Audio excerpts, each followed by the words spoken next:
fans forever. And I was actually, let me ask you guys, not to take it down like a side road, but hear me out. Because I was thinking about this yesterday, and their games are not similar in terms of skill, in terms of position, in terms of anything. Right. But I saw, so I posted a video from the podcast about, listen, why are we blaming Angel Reese for advocating for herself, right? Like Caitlin Clark advocates for herself all the time. We don't ever give her, she's, cussing out her own parents, cussing out the refs. Like, best believe she would say if she needed to, hey, our team is not good enough, right? And so, the Chicago Sky have been getting away with this BS for years. And I went through it. List, boom, boom, boom. Jadakiss like that. Shaq reposted it. The cultural, and it was an epiphany. In her second year, is Angel Reese becoming at like the inflection point for women's basketball on a cultural level, to the point like AI did in the 90s, where she's so much bigger than basketball, where there's hip hop artists and she's sort of changing the direction that things go. And AI was a bit of a bad boy as well. It had a lot of like a tenuous relationship with media as well. Like, what do you think about that comparison? Yeah, so what do you think? I think that's an excellent comparison that I would have never thought of, because she is changing the way everything is in basketball. She has a larger voice than a lot previously had, because everyone was more, let's say, more calm with their delivery, and she's just giving it to you how she feels. She's more of the speak first, and then they make her think about what she says, and then she says the same thing, is just a little bit softer. So just like AI back in the days, when you want to wear the braids, wear the clothes, wear the big chains, do this, do that. He did that, and he said what he wanted to say in any press conference, in any interview, and then it wasn't as hard as it is now, where you have to come right out with an apology, because he's an athlete. I don't get paid to make you guys feel good. I get paid to entertain you on the court and provide for my family, pretty much, and be me. Finally, it could be me. So I just think maybe she can be a little bit softer, but as right now, she's balling. Like, she's earned her opinion. She's earned her voice to say what she want to say. In my opinion, I would just hope for her in her career, so she doesn't get penalized for it, that she just softens up. Still be herself, but just soften it up if they're going to make her the villain, and if she got to wear that on her chest. So I think it's a little deeper than that, though, and I could just speak for myself. And I saw Ms. McCoughtry just came in, so let's bring Angel right in, and perfect time to have her in. Perfect timing. But let me say this real quickly. I think that for me, watching them play in college and watching how I saw the media demonize her, and then I saw the media praise Caitlin Clark for doing this thing, right? So it was interesting, because it was right before the game that Angel Reese did it, and they beat her. I saw a commercial running about it when Caitlin Clark was doing it. And I saw, it was cute, and everybody, and it was everything like that. And she was doing like this, and everybody was, and it was just fine. And then when Angel Reese did it after they beat her, I saw the commentators, and this is like sports people, not just the social media people, but on sport, like different media outlets, saying, "Oh, she's ghetto, she's uncouth, she's unprofessional." I was like, wait a minute. You didn't say that when the white girl did everything. When she did it, it was just fine. But now, since Angel Reese, and I tweeted that, and then it kind of, a lot of people picked on it. But I think a lot of people see the different dynamics of treatment, and then are like, okay, we're going to take up. You're not going to do the sister like that. We're going to take up for her. That's how I personally view the situation. And you're speaking as far as why the reaction to all of a lot of the fans, even if you talk about spilling over to the NBA, like everybody was kind of, to me, it seemed like the Sky was trying to publicly discipline her and kind of add to the negativity of she's, cast her in a negative light. I don't think they expected for everybody to rally around her the way that they did. I don't think they expected for there to be, fire the GM chants the next game when she came there. And for all the people on social media to, be, taking up for her. And wait a minute, she didn't handle that situation as good as she could have, but y'all doing her wrong. Like, making the comparisons to. I think she said anything wrong at all. Well, okay, all right. This is what I would say. What did she say that was wrong? So this is what I would say. As a rule, I would say that you never talk bad about your teammates to the media. That's just me. Now you could say no. But listen. Hear me out. I would say that a better way to say the same exact message that she was conveying would have been, we need to get better.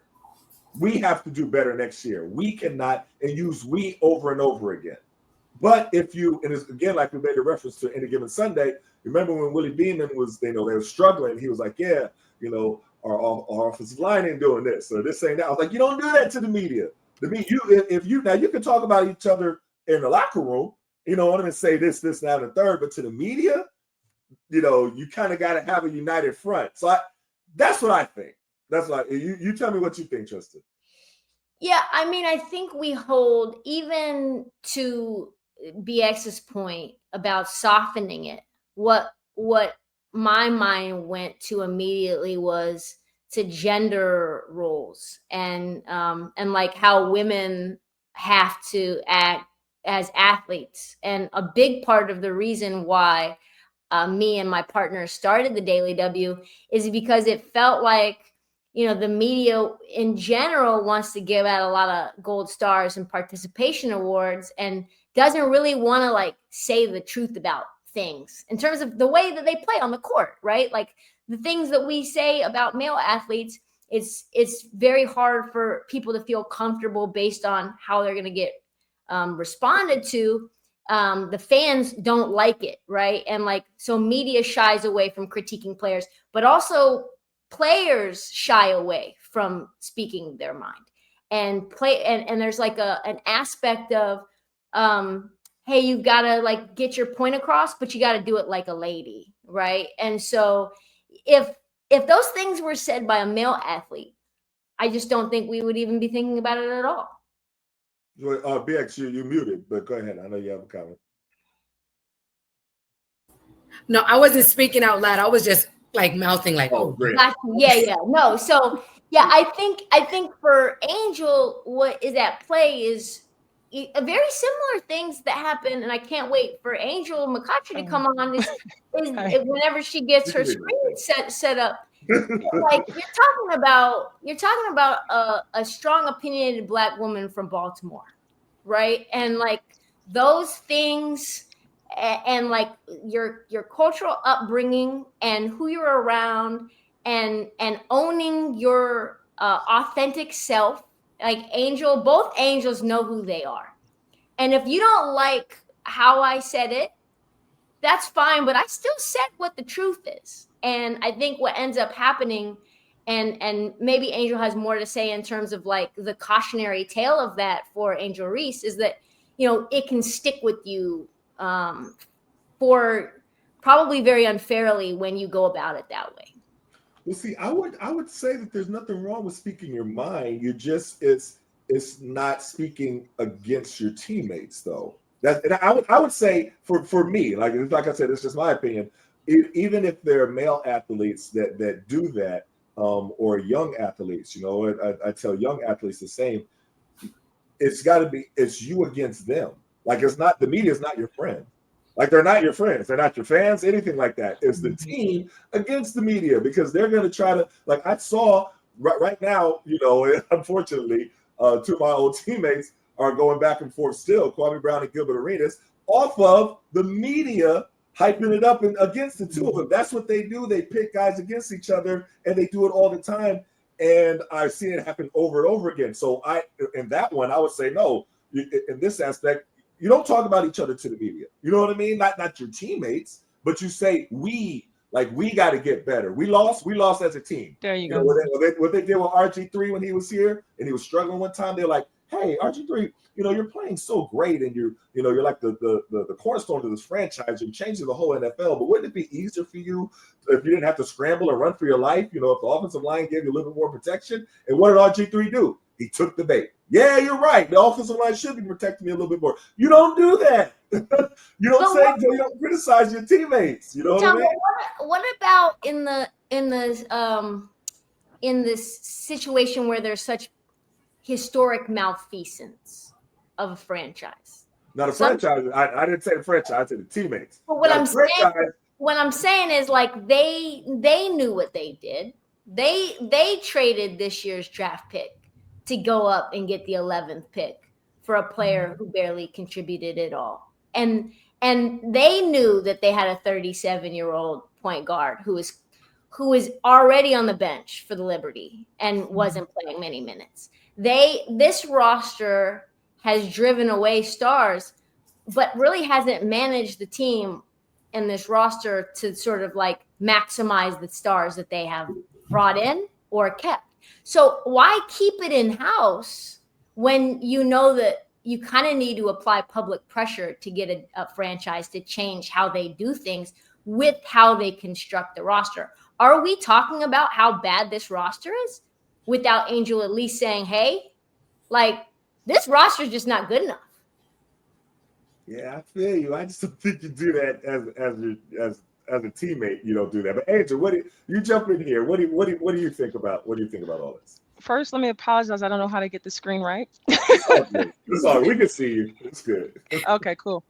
I agree a lot with what you guys said. I dealt with a lot of similarities in Atlanta throughout my career, just going through it with organizational things and stuff like that. So I do know what she's going through. One thing I did not do, though, I never talked about my teammates, right?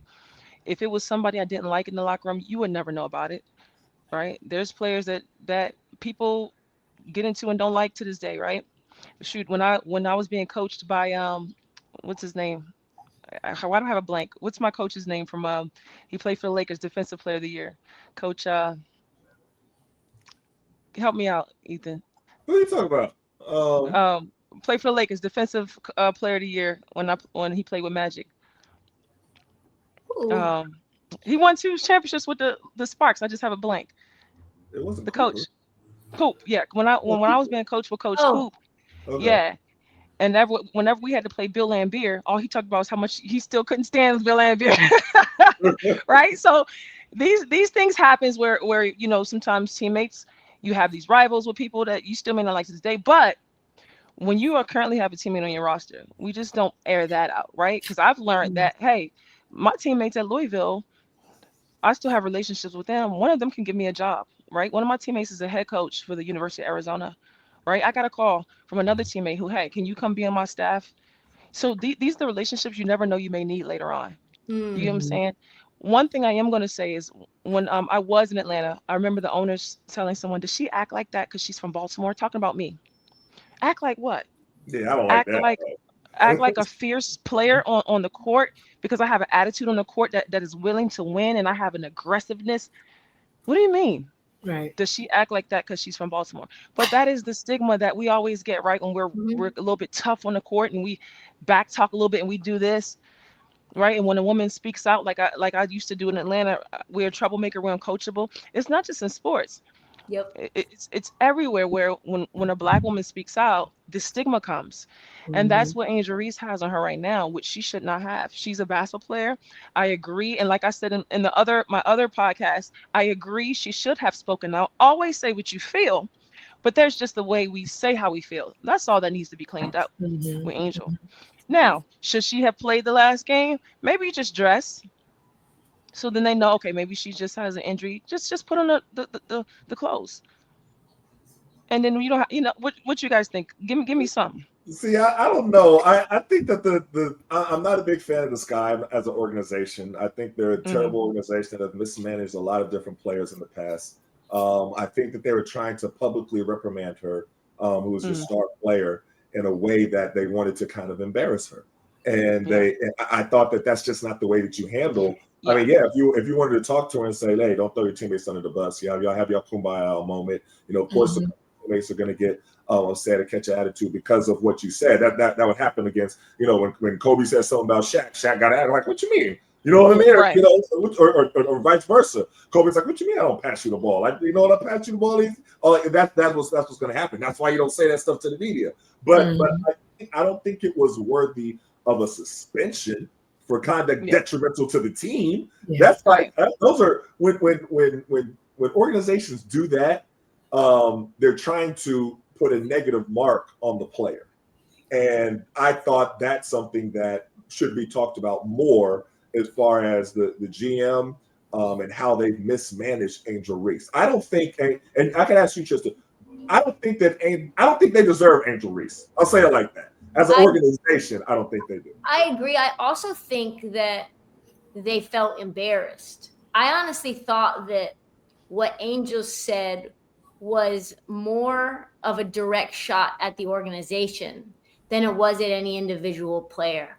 Everything I read from that Chicago Tribune article was like, remember, she went to Unrivaled and was like, yo, the facilities that they have are crazy. Yeah. They feed us 2 times a day here. It was like really basic stuff too. And they're like, oh, we've got this training facility. We've got this in-house. We're going to get this in Chicago. And this is what's going to bring free agents here. And I remember making a video like, oh, my naive girl, you don't know the history of Chicago. Oh, right. Yeah. What they're going to not do, right? And how they're going to slow play this training facility. When she got drafted to Chicago, it was only a couple of days between Caitlin Clark's press conference that looked like an NBA presser. And then you juxtapose that with Angel Reese's, which was like in a middle school gym with like 15 chairs and no cameraman. And that's the type of BS that the Chicago Sky are on. And so to me, when she went and said that to the Chicago Tribune, she was like, well, we have to figure out a way to be like a destination for free agents. And they say it's going to be the training facility, but we'll see, right? And it's a big leap of faith for any free agents to come here off of that. Right. And so to me, I thought that the suspension came from her complete lack of faith in them as an organization. And like, it's one thing to say, well, I don't think our guard can be 37 off of an ACL, which anyone could say. And I thought that was like very menial. If that was the only thing she said, I don't think she gets suspended. I think she really was speaking to the fundamental issues within the franchise and like airing it out for everyone to see. And that's why they suspended her. What do you think? I think it was more like you were saying, Trysta, like a call for help, like help me, bring me some players that I could hoop with.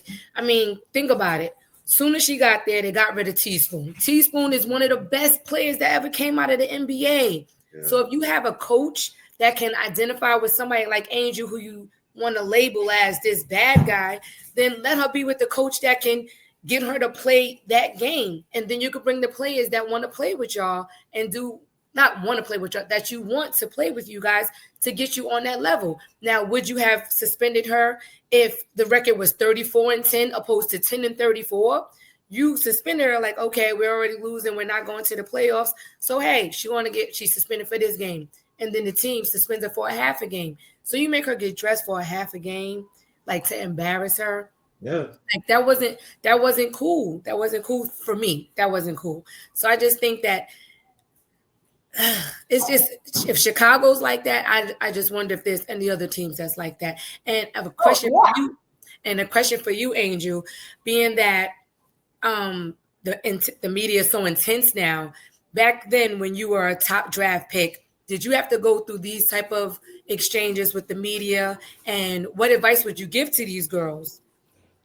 And I've been through all of it. You know what I'm saying? When I was in Atlanta, there was a situation where the old coach got fired and I got suspended. And I was suspended for maybe about 5 days. And I'm like, why am I suspended when you guys did an investigation and saw that I wasn't the problem and that this was the problem? But they still suspended me just to make it look like they did something. So yeah, I've been through all of this. Then I had articles written about me that wasn't true. And it was like, oh, they fired Marino Matters, who she was this lovely lady, and Angel McCoughtry is this. And it's like, none of this is true. So I had to live with that stigma for so long, that I was uncoachable and that I was this and I was that. And mind you, same thing in Atlanta, right? It was a new franchise. We practiced in places like how the Chicago Sky practice now. Obviously, the popularity wasn't there. But I will say that when I went to Vegas, I had the same reaction as Angel Reese. I was like, whoa.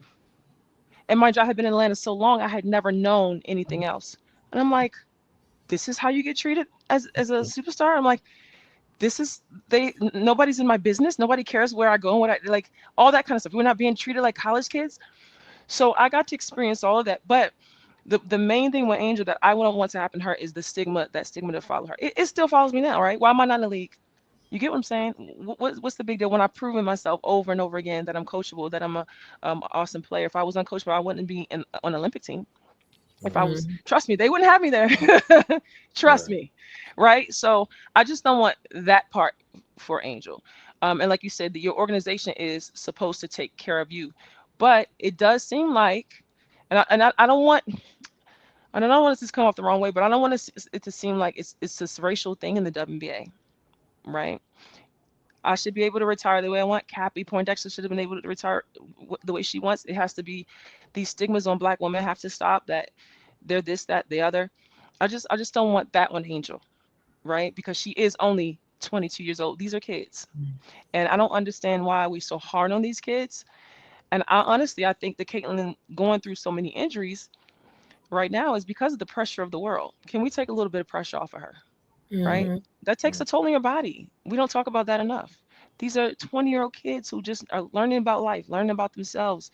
What is their favorite food? What do they like to eat? They're learning all of that. But to deal with so much pressure as a young woman, it's a lot. And who are protecting these girls if an organization is not protecting you at that age? That's the question we need to find out. What do you guys think about that? No, I agree 100%. And I wanted to ask Tristan that this speaks to this. Of how terrible of an organization the Chicago Sky have been for a very long time. And you could go through, let's go through some of the specifics of it, because I saw your post, you went through a lot of them, and they've been, like you said, they've been pulling this for a while. They've been mismanaging players for a while. This isn't a new thing with them. I mean, they had Candace Parker, who won there and then did not want to go back there after she won. But take us through a little bit, Tristan. Yeah, you had Sylvia Fowles, who was there. It was in 2015, and she's, Hall of Famer. She was frustrated with the front office. She was frustrated with the lack of this championship vision. She demands a trade. Elena Deladon, who's the first 50, 40, 90 player in WNBA history, she was drafted there, and she requested trade after her rookie deal. Really, she said it had to do with family issues, but really, like, a lot of dissatisfaction with the franchise. The stability wasn't there. I think Gabby Williams was the nastiest work, right? Like, when I talked about this on the podcast, I had some information that I didn't know if it was true or not. And now Gabby just went on, literally like maybe a couple of days later, Gabby went on Sue Bird's podcast to say, so Gabby Williams wanted to play for the Eurobasket for France. And James Wade told her she could go and miss training camp and everything was totally fine. And that she would have her, the roster spot and her playing time would be there when she got back. And she gets a call. Now she talked about it. She gets a call from her agent saying, hey, you need to get to Chicago right now or you're going to miss the season. So they suspended her for the whole year because she decided to go and play for France, even though prior to her going, they said it was okay, right?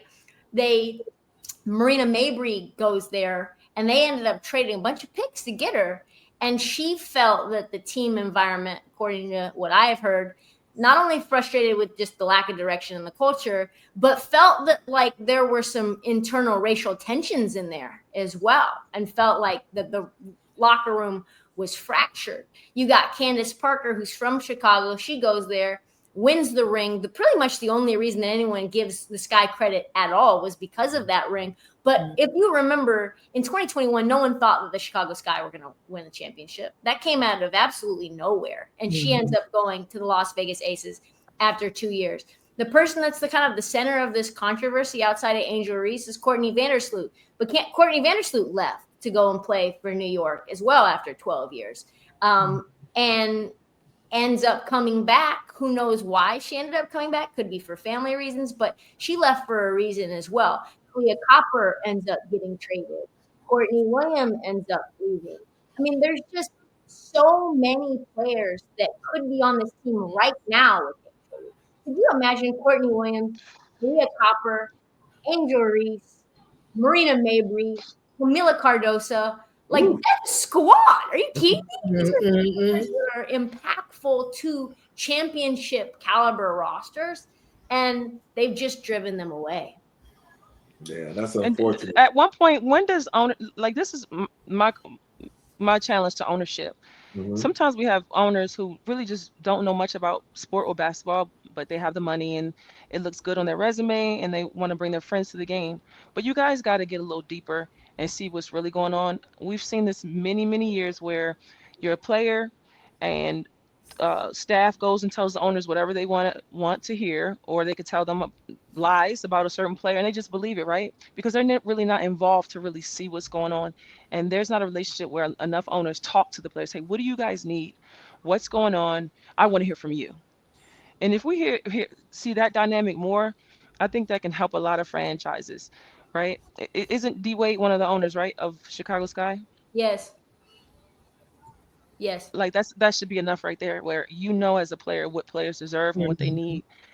I don't want owners to keep just splashing us the money and then, all right, I did this. That's my good deed. No, see what these players really deeply need. Have the one-on-one conversations, and that can help this organization and many more.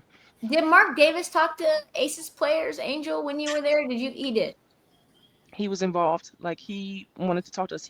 I have his number to this day. Like, I have Mark Davis' number. That's so freaking cool, right? Because he just gave it to me because he wants us to dialogue and communicate. And that's what I would do as if I was the owner, is really dig deep, sit down with these girls.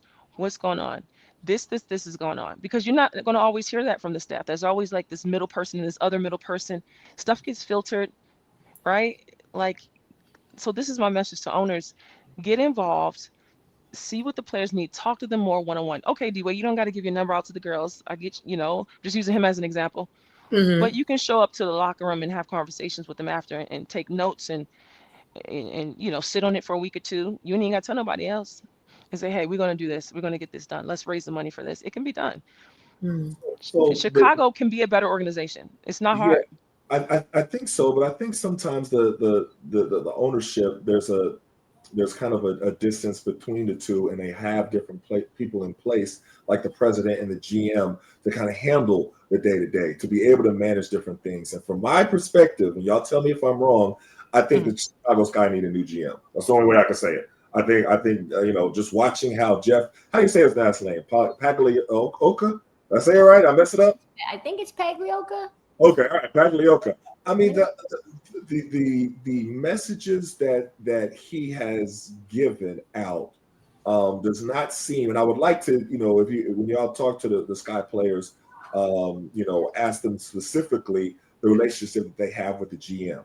But it doesn't seem like it's a very positive relationship. It seems more like he wants to make it look like it's a positive relationship, like they are. You know what I mean? And he's. I don't know. I don't think, and maybe it's just because we've been highlighted on how he's handled this Angel Reese situation, as far as the suspending her for a half a game and the way he's manipulating the media to, I mean, that's your franchise player. I mean, how many games did they lose when she was out? I mean, I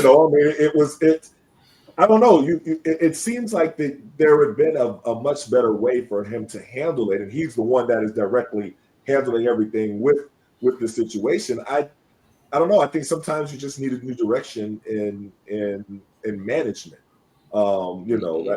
That's my opinion. What do you think? Yeah. I agree with you on that. Just like we're getting on Angel on how to handle like the teammate situation, putting them out there. It's the same. It's the same way on his side. You always take care of your franchise and your superstar. Same thing goes for him. You just can't do that, Right. And that as a GM, you protect your players, you protect home. None of the dirty laundry should be aired. And whether you like her or not, you still protect. And that is your job as a GM. Well, and to that point too, it feels like from all of the sleuthing that I've done and some of the poking around that I've done that like Jeff's very tight with Courtney Vandersloot. I've seen multiple posts, and I don't know, Angel, you could speak to this probably more than me, but I've seen multiple posts from him where he's like, that's my dog. Like, that's my, like, that's my twin. That's like my spirit animal. She's like the one that I ride for. And like all these very flowery statements, which, translated to his exit interview where he said, listen, she's going to be back. 37 off of an ACL tear, and she's just definitively gonna be back. Like that's sort of very telling. And then if there is any friction, because there's rumors, I don't know if this is true at all, but there's rumors that Angel and Sloot had some sort of friction, and maybe it was just basketball friction, but didn't feel like she was getting the ball from Sloot, teammates of Sloot. She was getting the ball too. In general, like there was just the Ariel Atkins element of it too, was just kind of like felt like she was getting iced out, maybe Angel. And so if you've got a GM has a personal relationship with a player that has maybe friction with your star player, that puts you in one hell of a pickle. And that's what I think we're seeing play out in real life. Beex, what do you think? So when it comes down to stuff like that, it doesn't seem to me like it's really Angel's fault for how she felt when she had that press conference or the interview, because she's dealing with locker room stuff that she can't say. If there's any favoritism or nepotism with the GM to Sloot or whoever else is in that locker room, she has a lot of pressure on her outside of the other stuff with the Caitlyn stuff and the bad guy stuff. This, like you said, Angel, these are kids. So she's learned how to deal with all this new money, all this new fame, all this new pressure. She's getting all these business ventures going on. And now when she opens up her mouth, it's like she has to worry about what's going to happen to her from the higher ups. But I had a question for all of you guys when we were talking about, the treatment, the facilities. Think about when it was when we were going through COVID and everyone had to play in the dome. Is it WNBA versus NBA? Because the WNBA players, it was reported that they were getting treated way differently in the same space as the NBA players as far as facilities, courts that they played on. So is it really just a Sky thing, or is it an NBA, WNBA thing? Sky thing. It's a Sky thing. It's a Sky thing? Okay. It's a Sky thing. Okay. To piggyback off of what you're saying and what Trysta is saying, it gets biased. Obviously, GMs, you could be cool with players more than other players, but we don't want it to get to the point where it gets so biased. You know what I mean? And that's where maybe sometimes heading into that new direction where things are fresh. That you might need those new beginnings, because it seems like Angel might be going to another team. That's what it's looking like. And so do you just kind of clean things up from there, right?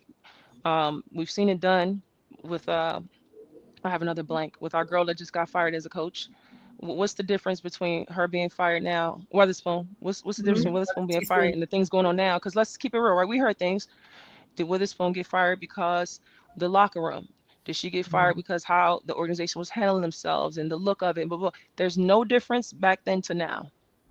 Just the only difference is that it seems that Angel felt more comfortable with her as her coach and a lot of players, right? So let's justify, was it actually right for Witherspoon to be gone?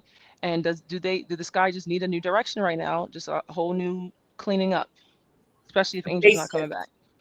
Well, I think this guy deserves her. That's my personal opinion. But I want to ask you this, Angel, because I saw this quote go kind of viral of you, and there was a lot of strong reaction. Oh Lord!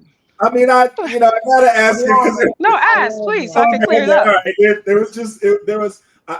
I think that sometimes when people put quotes up there, they kind of got to put the whole context of Thank you. And and everything that was said. So I'm gonna read the quote, and this is the only part that was ever shown that you said from the very long interview that you did, a long discussion.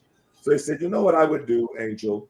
I would get one of my endorsements say, give me an extra 100,000 so I can give all of my teammates 10,000 just to show them I care. I would do stuff like that. People mad about that, boy. They are mad about yeah, that. Not with you, but Mad. I see the backlash. Yeah. break it down, Angel.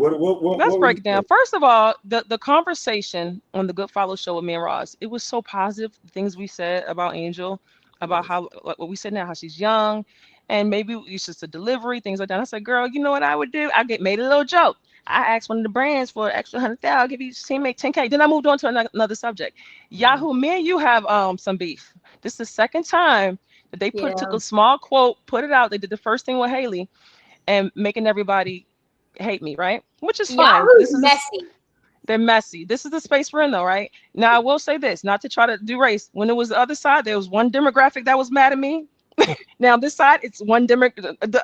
You get what I'm saying? So I'm seeing two different demographics that were mad at me, which is interesting. I need to dive more into that. Yeah. But that's what I said. Now, has teammates ever gifted other teammates before? We see it with. Thank you, quarterbacks gifted. Say it, Trysta, please. Trysta, say it for me, please. Can we say quarterbacks will get their O-line scooters, O-lines? They'll get the Rolexes. Yeah. They're getting sneakers, custom Travis Scott. They're getting the whole thing. They're getting the whole thing. And I was saying, girl, this might make the endorsement, the endorsers say, look at what Angel Reese did. Wow. Mm-hmm. You know what I'm saying? It doesn't have to be money. I think they saw money and they's like, you give your money. Guess what? If I was in her position, I would do something like that. I know we have talk about it. Talk about what the difference is in terms of money. When you went number one and you were at the peak of your powers versus 44,000. 44. Yeah. 40, and I worked so hard as if I made $1 million. Mm-hmm. I did. What was the endorsement deals like?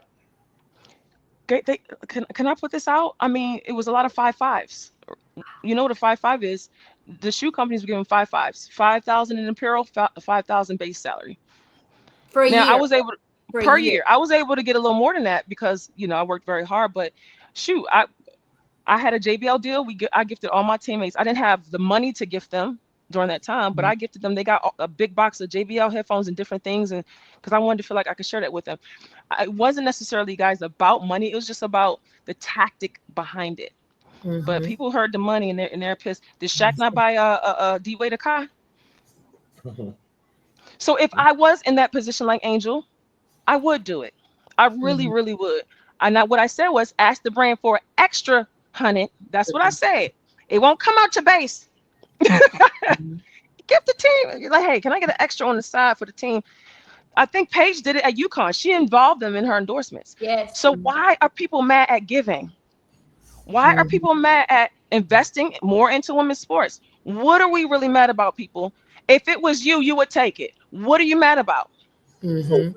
Let me say this. I think that a lot of people in the community are very protective over Angel Reese because of all the scrutiny and the criticism and the backlash that she has been getting since she did that and did that to Caitlin Clark. I think that's basically what it boils down to. I think if you would have said that to about any other player, I don't think there would have been as strong of a reaction. Been as strong. I think that everybody's kind of protective about Angel Reese because they see them coming for her like in every angle and every way. And well, y'all got the wrong one. I have her back, guys. I've known her since 8th grade. We're both from Baltimore. We both share the name Angel. We both went to the same high school. We have the same high school coach. Why would I come out like that's because y'all don't know me? Right. Sorry. Y'all don't know me. And I'm not one of these just regular Smo Joes out here attacking Angel. I care about Angel. I know her family. I love Angel Reese. I wouldn't say something to put her in a bad light or harm scrutiny. I am going to tell the truth. I did just say like, hey, it's your delivery and how you said. I'm all for what you said. If they listen to the whole thing. But Yahoo, me and you we gonna have a one-on-one. Listen, hold up. I think that this is, and I've said this to you privately too, Angel. This is for me like a very good thing for pushing women's sports forward, which is I think Angel could be one of and should be one of and already is one of the most impactful voices in the sport. You're talking about everything that she's accomplished, how impactful she was at every level, especially Team USA as well as a gold medalist, and like very opinionated and very been around a lot of relationships within the W, current players, former players, etc. on wax. Like she's certified. I think like this last 6 months has been like very important because when Angel speaks, she gets aggregated. There's not that many people that speak and they automatically get aggregated. I think that's what makes her should speak more. But who's to say that she hasn't gifted her teammates before? You know what I mean? Like you see when Asia Wilson had her sneaker roll out, the way she gave all her teammates the special boxes and everything. We don't know that Angel has never done anything. We would know. Trust me. If she did it, it would be out. She's a brand. She wants to promote the brand. But isn't she signed to Reebok? Isn't she signed to Reebok? Yep. Did her shoe not come out yet? I mean, her shoe, wouldn't she gift this stuff to her teammates? And if Shaq is watching and that's the president and the CEO of Reebok and he sees the comments, even if he doesn't know the full background or the full context of it, why wouldn't he toss Angel another $100,000 to give to the teammates? Because he's a former player. Like I like you, Etan. You Angel, you guys are players. Like you know how to keep that camaraderie with your teammates in that locker room. And it doesn't have to be 100,000, right? Like everybody's kind of stuck. I was just using that as an example. Yeah, everybody's stuck that. It could be just anything, right? Just to show. That's the point that everybody's not saying. Just to show, like, I rock with y'all. We having, and like I said, we having a losing season, and it's so frustrating having a losing season. And this is what else I said. I said, Angel, me, Diana, Sue, Simone, Sylvia, Tamika, Maya, all of us have had losing seasons before. And what I said also in the pod is, I was playing for Atlanta. We were on our way in the playoffs. We had a good team that year, and I had just torn my ACL, and we were on our way to winning the championship, which we did go to the semifinals. And this young girl is crying as we were, shaking hands at the end. And I pulled her to me and I said, listen, I said, be patient. It's coming. That was a young Asia Wilson. Frustrated and upset that they weren't going to the playoffs. It was a new franchise and she wasn't used to losing. And I told her, I said, be patient. It's coming. She wiped her tear and she just did like this. Not knowing I would ever be her teammate in the future, but you see the rest is history. And that's what I had to tell Angel as well. I wish they would have quoted that one. That was the powerful one. Angel, it's coming. Be patient. We all had to endure that. Atlanta had won 4 games before I got there. 4. But also get out of Chicago. And so if you go, not in Chicago, it's coming. And if you go to another team outside of Chicago, and it's still maybe a rough season because it could happen, we don't know. Just be patient. Know it's coming. You know what I mean? But as far as the money thing, it's just ways and tips and ways to show, like, I rock with y'all. I appreciate y'all. Because like I said, they're having a losing season too, but they won't get the endorsement deals in their losing season. They don't have Shaq advocating for them in their losing season. None of them will see $1 million ever. And they're having a losing season. Them girls won't see it. Let's keep it real. So let me say this, because and we'll wrap up, but I want to make this point. So I was on the NBA NBPA executive board during the negotiations, and that we have the collective bargaining coming up with the WNBA. Be very leery of the way the media, who was always lockstep and key with the WNBA, just like they were lockstep and key with the NBA, pushing certain narratives to try to divide players. And that's the first thing that I thought of with this. They did it literally all season. All season long, they tried to say, okay, all the players don't like Caitlin Clark. They try to put her kind of off to the side. And guess if there's one player that they would choose to try to flip and go against all the other players are, it would be Caitlin Clark. They don't like you anyway. They're trying to hurt you. And the media is pushing all those narratives, so just be very leery, because that's what they do. The media pushes, like, sets the haves against the have-nots. We're going to find any way to try to pit them against each other, so that makes them not be together. That's why it was so beautiful and so special and powerful to see all the WNBA players wear the Pay Us What You Owe Us shirts during the All-Star weekend, and all wear them together, including Caitlin Clark. Like, everybody wore it together. Like that's what they fear the most, is all the players sticking together. They're going to try to split them apart and break them up so they can try to.